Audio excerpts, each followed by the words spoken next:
Jam, have you ever just gotten dry, cracked skin and you just needed lotion? It's happened to me once that I can remember. Once? Yeah. Really? Yeah, last year I had this weird thing where my hands were getting really dry. What about in winter? You don't get like dry and itchy? I have this one spot on my back that gets dry and itchy right here. Yeah. Year round, Mason has to, it's hard for me to reach who puts lotion there. Maybe I have. It's hard for me to tell when I have like an itchy back, if it really is dry skin or any number of other reasons. That's so It's true. just like, I mean, who doesn't love a back scratch? But I don't have the like heavy dependence on lotion that I feel like a lot of people do. Okay. But then when I experienced that, like last winter, my hands specifically, which was very odd, I was confused about that. I was like, this is really annoying. And like the lotion was helping, but it wasn't fast, you know? Yeah, it's not like, going to be fast. Yeah. And I was like, I guess this is what people are experiencing. Then I feel for them, you know? Well, in those moments, did you ever wonder what the lotion was even really doing?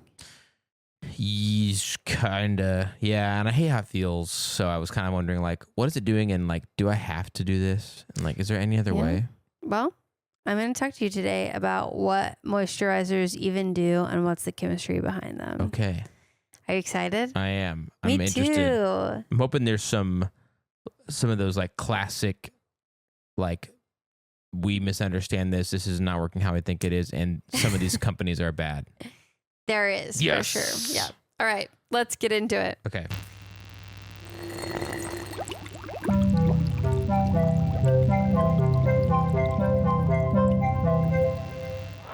Hey, I'm Melissa. I'm Jam. And I'm a chemist. And I'm not. And welcome to Chemistry for Your Life. The podcast helps you understand the chemistry of your everyday life. And before we get started, we want to shout out to our newest community member. Welcome to Kyle M. Kyle M.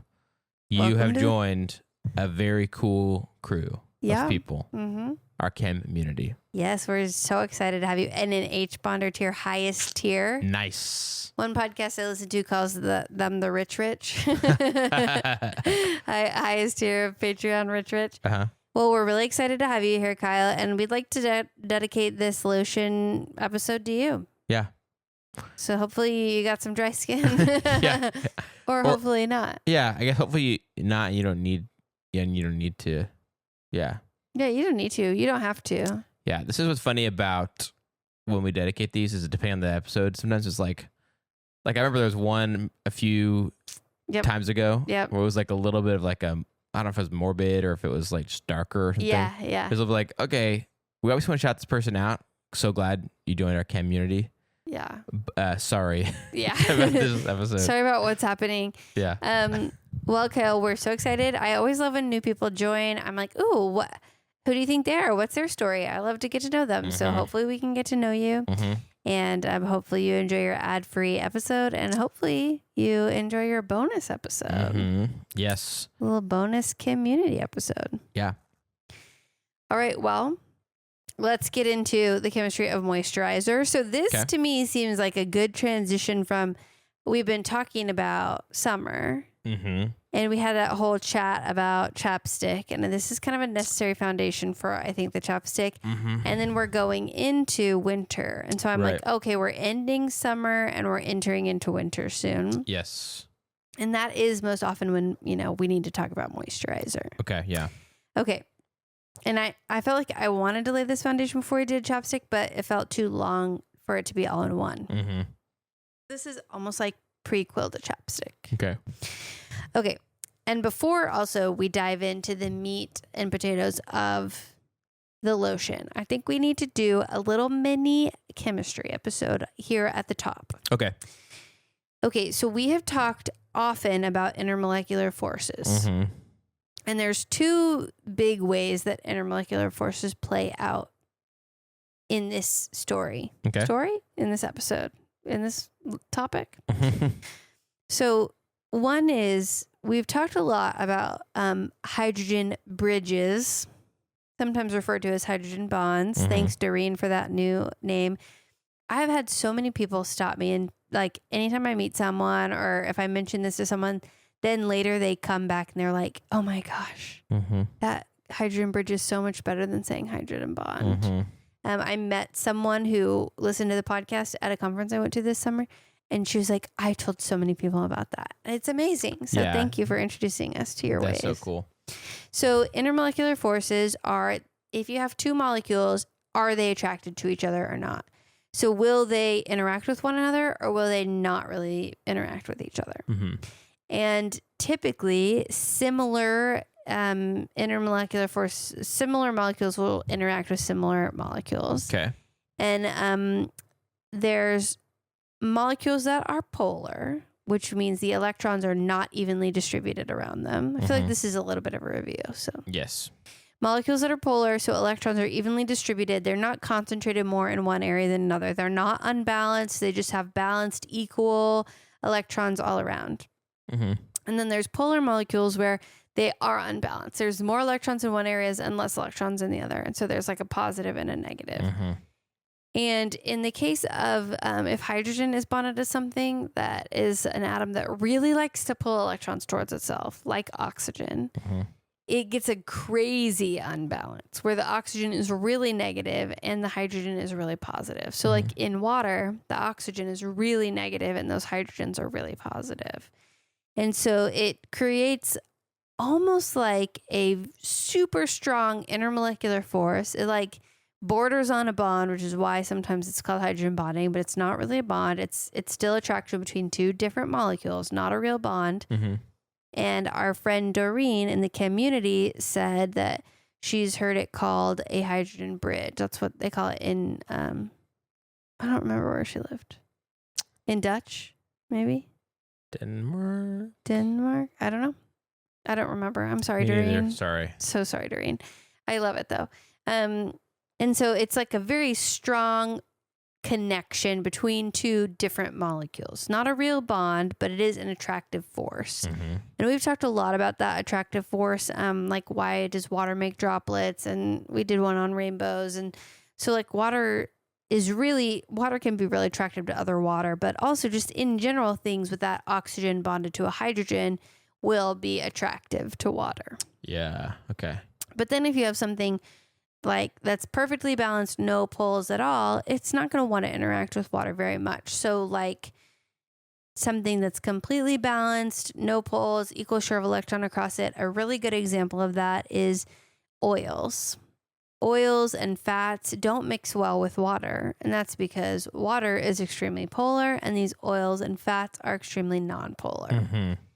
And they're typically made up of a carbon backbone surrounded by hydrogens, not much else going on with them. They're just not very reactive. They're just kind of there, minding their own business. Okay.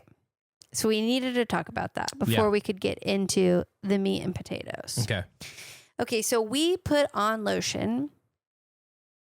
You don't really put on lotion. Right. People put on lotion. Yeah. To try to keep moisture in their skin. Right. It puts the lotion on its skin. Yeah, exactly. Do you know where that's from? Yes. Okay, good. Silence of the Lambs, right? Yeah. Yeah.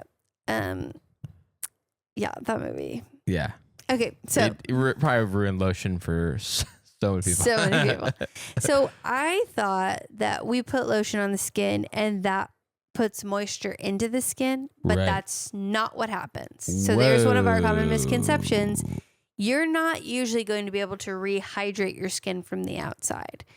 What you're going to be able to do is keep water from escaping. Aha. Okay. You knew it, didn't you? I don't know if I knew it, but it's like, it's that kind of like, it's not how you think it's working is what I kind of expected is at the top of this. Nice. But it's not what I thought as I've used lotion. I haven't really thought that deeply about it. Okay. I cannot claim that whatsoever. But as soon as you said we're going to talk about this, I'm like, I bet there's just going to be something about the basic building blocks of how this even works. That's just not. Yep. But most of us would think. It's like, oh yeah, the way the lotion feels, it feels like this is like, has a smoothness to it. It's going to, and I feel like the ads even say this. They say like rehydrate. You know, don't they? Yeah, and the paper I read did say that they make a lot of claims, but they technically can't be making claims. Like the only claims we can for sure make about lotion is essentially that it can improve the appearance of skin, but it can't actually like heal it. Right. So I guess, yeah, you could say like if your skin's kind of dry and it's a visible dryness, that lotion probably visibly makes it look less dry. Yeah. So, and there's other ways that it can improve the appearance too. We'll talk about. Okay, cool. Okay. So we're not trying to put water in from the lotion. We're trying to keep water from escaping. Got it.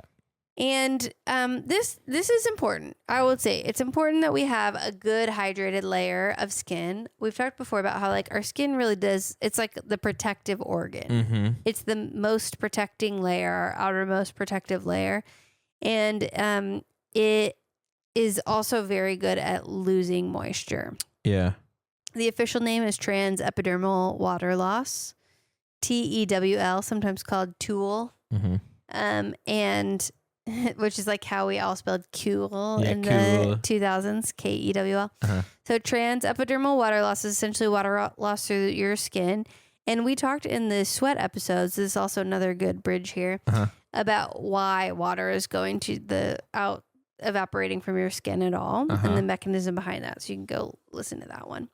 So I have an early question that you maybe I gotta get to, but just like, I know there's lots of water in our bodies. And you're talking about water lost through our skin, which we talk about in sweat, stuff like that. For whatever reason, my thought about the like dryness of our skin, I thought was going to have a lot more to do with oil than like water. You know what I mean? Like that's what I tend to think of as the way lotion feels. We'll talk about that too. And knowing that I know obviously we have oils on our skin. Yeah. That's not a secret or whatever. So I just kind of thought that was what's happening. Yes, there's something there. Okay. But I won't go there yet. Okay. But yes, there is something there. That's coming. But first, we're just talking about water initially. Got it. Okay. So, but that's a good question. Really good question. And I also want to say, if moisturizer's primary goal is to trap water in our skin, the best way that your skin can be hydrated is drinking enough water. Drink enough water. Got it. Okay. Okay, fine. I will. Me too. I haven't had water in like 2 hours probably. This episode is sponsored by water. It's wet.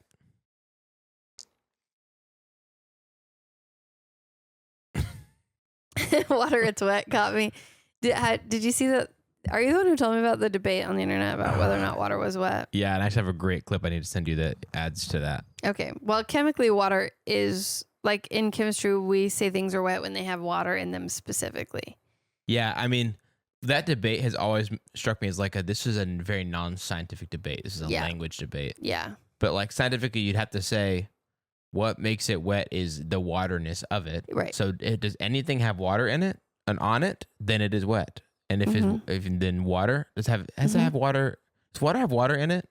Yes. Yeah. It does. So it is wet. Yeah, we have other solvents with water molecules in them that we call it drying them. They're still liquid, but we dry them up. We take the water away from them. So we have like beads that are really good at sucking up water that we like put in, solvents to dry them. Yeah. So I'm like, I know the answer to that question immediately, but I do see that it's like one of those fun internet debates, like that thing with the mirror. Okay. Yeah. Or like it's hot dog sandwich. Just like people just like having Dude, I was listening to somebody talk about that the other day, and they're like, well, it's one piece of bread. And sandwiches are two pieces of bread. And I got so frustrated because I was like, that's not true. A sub sandwich. No one's talking about a sub sandwich. Yeah. And it was one of those moments where you're listening to a podcast happen and you can't engage with it, you know? Yeah. I was like, yeah. What about a sub sandwich? Like in my mind. And obviously subs are cut all the way across, but not all. Lots of them are not. Yeah. Like a meatball sub, you would be silly to cut all the way across because meatballs are slipping right out. I'll tell you what. Our local sub shop, New York Sub Hub. Yes. They only cut open one side. I'm pretty sure. That is a really good point. Do they? Actually, I think. Now I can't remember. All right. Yeah. We're so off lotion. I'm sorry. Subs, lotion, skin, all comes together somehow. When you put moisturizer on and take a bite of your sandwich. Okay. Yeah. So yeah, drink your water. Water is what. That's what sponsors this episode.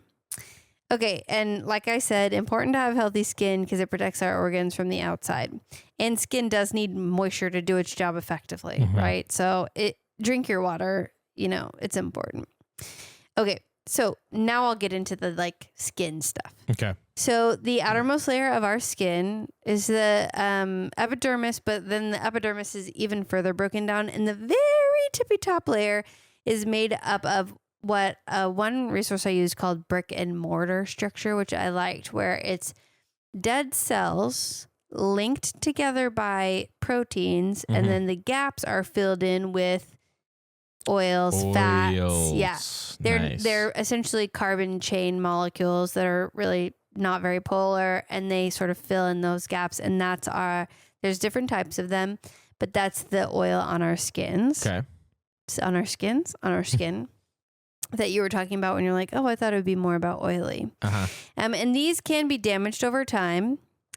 To where you can start to get the uplifting of the dead skin cells, and that gets that white flakiness that you can sometimes see. And even they can get damaged with our age. Maybe will impact them. You can use soap, and the soap can sometimes wash away some of those oils and take away some of those protective layers. So it's beneficial to replace some of those. I see. So lotion can do that, but it also can be preventing water from escaping. So, and if that's more hydrated, more effectively, it can do its job. Okay. So let's first talk about the moisture trapping in, and then we'll talk about the skin oils. Okay. So skin loses moisture by evaporation. We want to stop that. The most effective way to stop that is to put a layer on top of our skin that will keep water from being able to pass. And since water does not like to interact with very many oils, putting a layer of a very non-polar something on top of our skin will keep water trapped inside. Yeah, okay. The near perfect thing to do this in terms of just keeping water in, not functionality and living your life is, can you guess it? The near perfect way to do this? Yeah, what's the best way to keep moisture completely in? Can you think of any thick substance that is not interacting with water at all? It's okay if you can't. People at home are probably like, I know it, it's this. Super popular in skincare circles. Thick substance, just like petroleum jelly? Exactly. Okay, cool. I thought at first, but I was like, no, I don't know anything about skincare. This is probably not it. Nope. Okay. Yeah, you got to go in your instinct. That's what everyone's first thought is, I think, when you're like, what thing does not interact with water? Because it's just straight up. It's not it's not a lotion where it's got this honey lavender, blah, blah, blah. Straight up a hydrocarbon chain. Got it. Straight up hydrocarbon chains. It is just going to not let water escape, period. Got it. And that is awesome for not letting water escape. It is not awesome for living our lives. Right. Because you just leave grease streaks everywhere. It doesn't feel good on your skin. It's not the best in terms of functionality. Right. And it's not like we're supposed to prevent water from ever leaving ever, because obviously our bodies are made to do that. Yeah, exactly. So that barrier, putting a layer that totally blocks water from being able to evaporate at all, that is called occlusion. So petroleum jelly is 99% occlusive.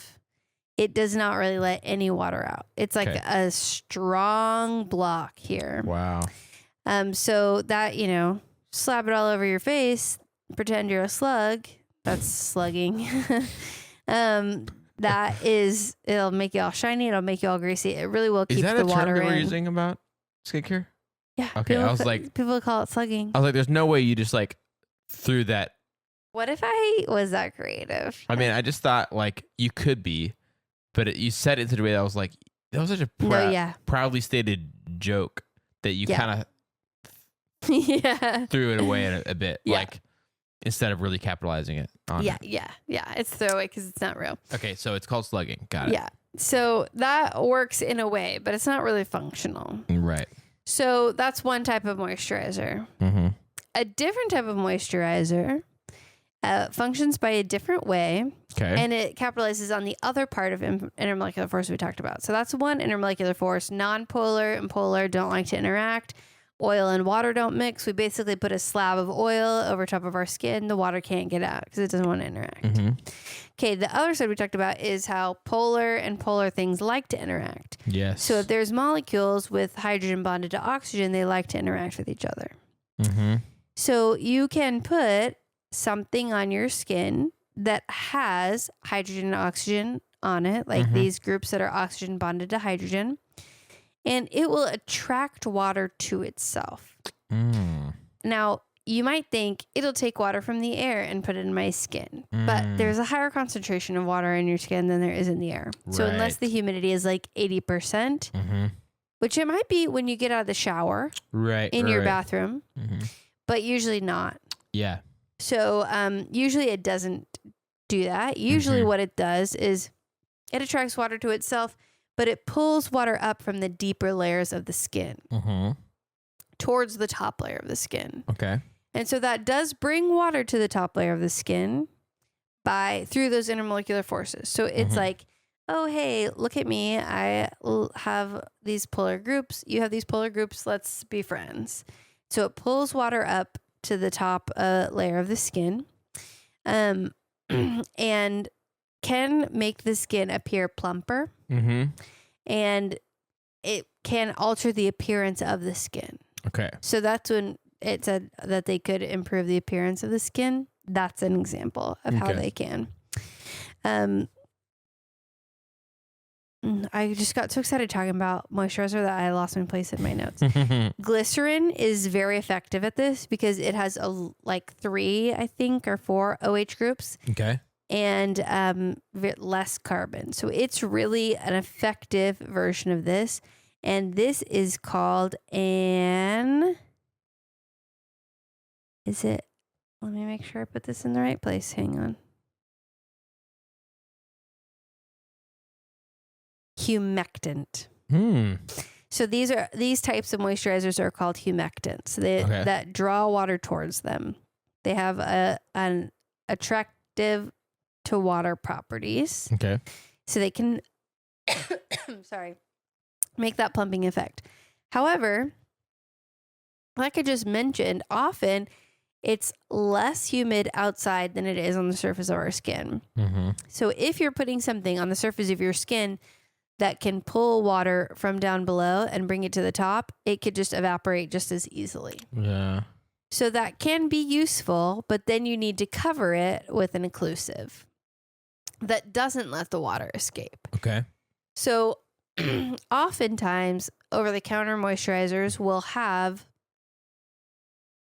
both humectants and occlusives in it, but not 100% occlusive, but something that will it'll bring moisture from deeper layers of the skin, and it'll prevent that from evaporating as quickly. Although it's not as effective as something like petroleum jelly, it is more functional day-to-day life. Oh, I see. Okay. Make sense? Yes. So that oily thing you're feeling is likely getting some of that, some of the occlusive on your skin. It's just not as occlusive as petroleum jelly. Okay. Okay. But what you may have been feeling when you talk about that oily feeling is still a third. It's classified, some people classify it as a moisturizer. One paper I read did not classify it as a moisturizer. A third thing that's likely to be in lotions that serves a different property, and that is called an emollient. Okay. Okay, and these emollients are oils, not as large or like long chains as the petroleum jelly that like sits on top, but oils that can penetrate down in between those dead skin cells where we've lost some of the natural lipids or fats that our body creates. And it's designed to hang out there and sort of restore the chipped and broken off mortar, if you will, of the brick and mortar structure of your skin. Okay. So it goes in, I was like, oh, it's kind of like caulk. So if you have brick and mortar and there's like a gap in it and you need to seal it off, you can use caulking, or some people call it silicone. You can basically just get this gel stuff that will kind of like, it's not a permanent solution, but it will temporarily help. Yeah. That is an emollient. They aren't permanent. They'll only stay there till the next time you wash it off. But they'll kind of provide a Band-Aid or like a temporary solution while your body starts to generate the things it needs to generate to heal itself. Okay. And that's the third main thing that happens in lotions. Wow. Okay. Now, some lotions have a lot of other things in them. It's not really clear that those things are effective. There's lots of different products that we could talk about. I found a really cool paper that went through a lot of them. But that is the basic idea behind lotion and moisturizer. Okay. Is we are trying to keep water in, and or we are restoring the oils so that our dead skin cells aren't as noticeably peeling up, essentially, that we can see them on the outermost layer of our epidermis. Yeah, I think that's it. Okay. Interesting. Oh, I was going to say, that's why it is important to moisturize right after washing away oils. So a lot of people will wash their hands and then moisturize, is because like if you've washed away a lot of those oils, and I think that can sometimes get worse with age, you're putting them back as soon as you're removing them. And it's also good to moisturize right out of the shower, because if you have a higher concentration of water already on your skin, because, you know, it's very humid where you are, so you're not losing as much to the less humid air, because that's an important part of that evaporation effect, you'll probably be able to trap more in. Yeah, wow. That's so there is chemistry behind that. Yeah. But there's not a lot of claims. Like, I couldn't find a lot of evidence behind a lot of the other claims that we're seeing that things can do. Yeah. That's interesting, because I think my uneducated gut instinct on a lot of these things in the kind of cosmetic and beauty industry kind of stuff is like to doubt it until it is proven. Me too. Me too, 100%. And so I'm like, this just all seems, and the fact that experience-wise, I'm like, I don't need to use the lotion. I'm fine. Yeah. I'm not sure why that is. Maybe because you drink a lot of coffee. There's a lot of water in that. There we go. That's it. But so that's another reason. There's like that anecdotal, like experiential thing where like everyone's using lotion, but I'm not using lotion. I think they're all getting tricked, you know? Yeah. And so it's nice that you've proven that's true. I'm just kidding. No, it's interesting to hear. Like, is that what I did? No, it's interesting to hear the actual part of it. It's like, here's what is helpful about this and what's happening when we experience dry skin, and these things can help it. And it's not all BS, but some of it is. Yeah, and they probably can't do as much as they say they can do. But they do seem to be able to keep water trapped. Yeah. Okay. Especially like petroleum. Right. So whenever I have like really bad cracked skin or whatever, I will like I feel like my feet get it the worst. Sometimes I'll put Vaseline on them and then put socks on. And sleep like that. And it does seem they're a lot softer the next day, but it's probably because they didn't lose water overnight, you know? But I don't like walk around with Vaseline on my feet all the time. Because I do think we're designed to. Because you'd slip 100%. No, I think we are like, our bodies lose water for a reason. So keeping it at a healthy rate is probably good. Probably the thing I should do most of all is just drink water. Yeah. That's good. That is interesting. It's like, oh, well, an ounce of prevention is worth a pound of cure. It's like, just drink lots of water. And it's probably true. Some people that are like heavily reliant on lotion aren't drinking enough water. Seems like a lot of us don't drink enough water, so that's at least a good start. And I think different climates really can make a difference. So they're like my husband's family's from Amarillo. It's a desert. It's just dry there. There's not humidity in the air. And I don't know if it is necessarily impacting the health of my skin, but I can feel that it gets dry. It gets kind of itchy, especially my lips get chapped so fast. And so I'll use this is a board certified dermatologist, but I did hear it on YouTube from a board certified dermatologist who seems trustworthy to me. He has talked about how you can put a little bit of moisturizer and then put Vaseline over the top of it if you have chapped lips. I see. And so I've done that, but it's like unscented moisturizer that's safe to use on your lips. Yeah. And then Vaseline over top of it. So it's like, all right, we're drawing the moisture up and now we're locking it in. Yeah. And I'll do that before I go to sleep when I'm in Amarillo, and it helps a lot. Nice. Okay. Yeah. So. Yeah. Interesting. But we'll talk more about lip stuff next time. Okay. Nice. Okay, so do you want to try to, you could probably just focus on the chemistry of do you want to just do of occlusives and humectants? You could do emollients too if you want. Yes, and I'm glad you reminded me I was already forgetting which name was what. Or not, which was I was remembering the different categories, but forgetting what their name was. So,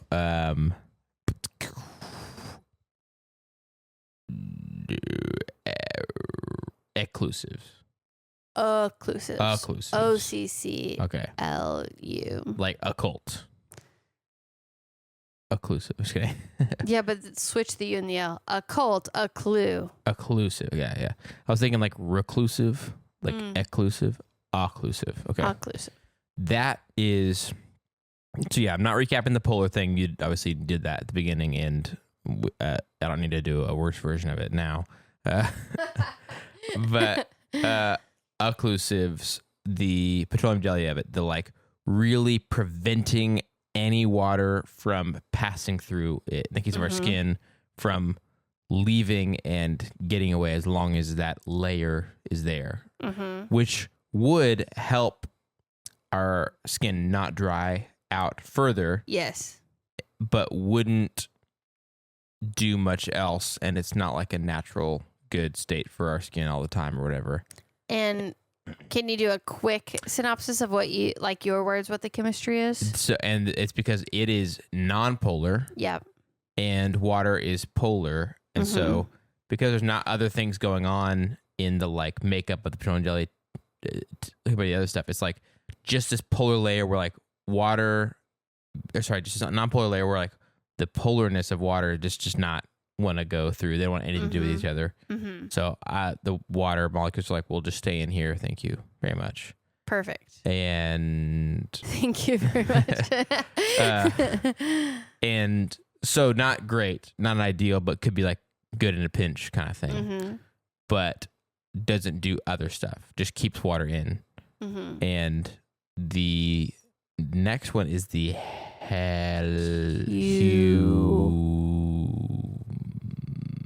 Humectant. Humectant, that is what it has water in it, has polar stuff. It has polar groups. Not necessarily water? Not necessarily water, but it is an oxygen with a hydrogen. Okay. So that's actually called an alcohol group. Right. Sometimes they call it an OH group just because it's an O and then an H. Oh. Those are the same. But water basically is just a hydrogen with an OH group on it. Yeah. You know? Yes. So you look like you were going to make a joke when I did already make the joke. Oh, an OH group. Oh. Dang, I missed it. Yes, you missed it because it was very dumb. That's why. I liked it.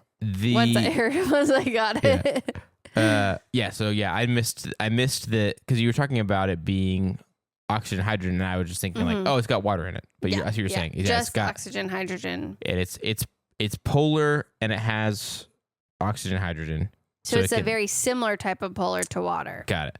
So it's now they're wanting to interact. And so that can draw water from the lower depths of our skin Mm-hmm. up to the surface. Mm-hmm. It doesn't take water from the environment and help bring it into our skin unless there was like high humidity kind of stuff. Yeah. Like higher than 80%. Yeah.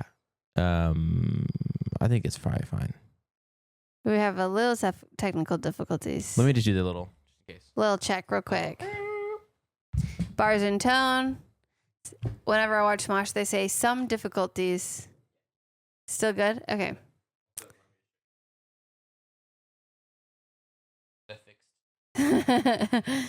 Some difficulties. All right. So they have the same type of polar as water. yes, and so they're able to bring water up to the maybe outermost layers of our skin that have less than it should. So when that's working as it should, that's what it's doing. Mm-hmm. And the combination of having the humectants with an occlusive mixed with it would be the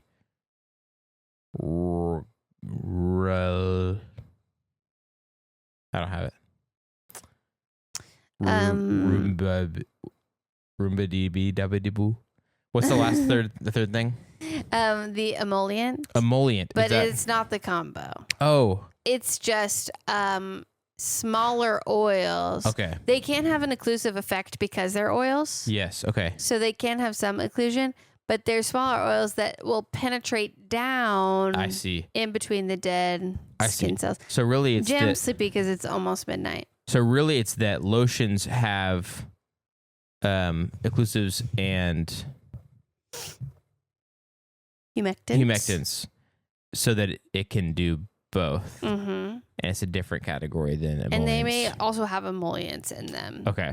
So there lots of different commercial lotions are available, and they can have all these. Some of them will also even include sunscreen and say like, oh, by protecting you from damage from the sun, we are protecting, keeping water in. Yeah. So they did talk a lot. I found a peer-reviewed journal article that like went through a bunch of things. It was a review of a lot of different things about moisturizers.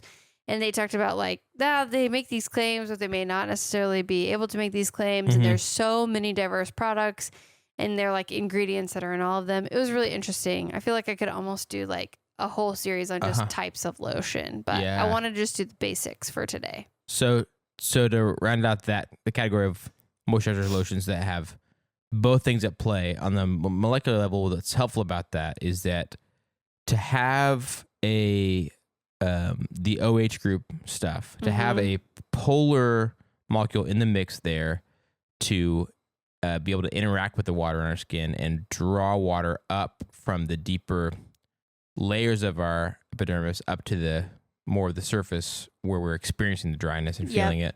That's good. And then to have the non-polar layer, even if it's not like a thick, like full sealing, but just an amount of it that's helping reduce our loss of water through our skin. That combo would be kind of that's the chemical defense for moisturizers working. If these two things are happening, it would actually help. It does not those things aren't putting water into our skin. Yes. Like we talked about at the beginning. But it is with the combination of the right amount of a polar thing, the right amount of a polar layer, the right of or a non-polar layer, and the right amount of a polar molecule that can help affect the amount of water in our outermost layer of skin should work and does work and actually is good for us. Yes. And the emollients can sort of put a Band-Aid on the situation of like dry and flaking skin because your skin, can heal and you can send up your own oils up and stuff. And actually, a certain type of oil. Okay, so I didn't research this the closest, okay? So this is a little bit of chemistry off the cuff, but I think I remember reading that ceramides are like certain types of oils that we make that are kind of the first step in the skin healing process. Okay. And separately, I've heard that CeraVe has some ceramides that some people have trouble making. Their skin has trouble making. Interesting. So it can be good for people who lotions with those ceramides in it can be good for people who are their bodies aren't making ceramides. Okay. So that's interesting. Huh. But emollients essentially if you imagine your skin surface as, I actually like it as tile better for some reason. Mm-hmm. If you imagine your skin surface as tile with the grout in between it, and say some of that grout is like starting to come out, and then your tile is more likely to get chipped and broken, emollients are going to basically be grout repair. They'll come in, it'll be like the silicone, like the caulking, where they can seal it off for now and protect your tile so that it doesn't look as bad. Yeah. But it's not a permanent solution. Okay. That's what emollients do. They don't stay on the surface. They're designed to penetrate down to where the actual like damages with the fat between your dead skin cells and your proteins that make your topmost layer. Okay. And make it literally fill in the holes that where the fat has been washed away, where your naturally occurring fat has been washed away. And it's not permanent. Your body needs to generate more fat to go there, but it'll be probably washed away the next time you wash your hands. But it can help with the smoothness and softness of your skin by sort of putting a Band-Aid on some of that damage. Okay. So that's like kind of a separate kind, I feel. It's less about the water and more about the sensation. Right. Okay. But they all are commonly used in moisture, and that's why moisturizers, and that's why we use them. Nice. Well, it was hard for me to think of a category for moisturizers, so maybe we just wrap it up here.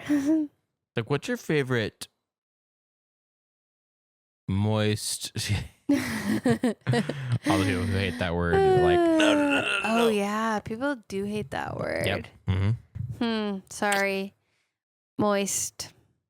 Yeah, I don't know. There's a fair category. What's your favorite brand of water? Yeah, there you go. Mine's Topo Chico. Oh, dude, easily. Yeah, Topo Chico. It's so good. Yeah, very good. Okay, here, I'll leave our listeners with a story and then we'll wrap it up. Okay. I love Topo Chico so much. But then I was like, well, when we first bought our house and we had to go and work on it and remodel all the time because we're doing everything ourselves, we decided that like a treat for ourselves was we would always stock Topo Chico in that fridge. But at home, we have a soda stream, so we have to make our own sparkly water, right? And so I was drinking a lot of Topo Chico. And I was like, maybe it's just the vibe. Maybe it's just like that I have a glass bottle with sparkling water in it. Yeah. So I poured my sparkling water into a Topo Chico glass bottle to see. And I took a drink and it immediately tasted so wrong. And that's when I knew that there is the minerals in Topo Chico, I think, because it's mineral water, I think are what make it taste incredible. And it's like they have a higher amount of carbonation. I just don't think we can like easily replicate that at home. Yeah.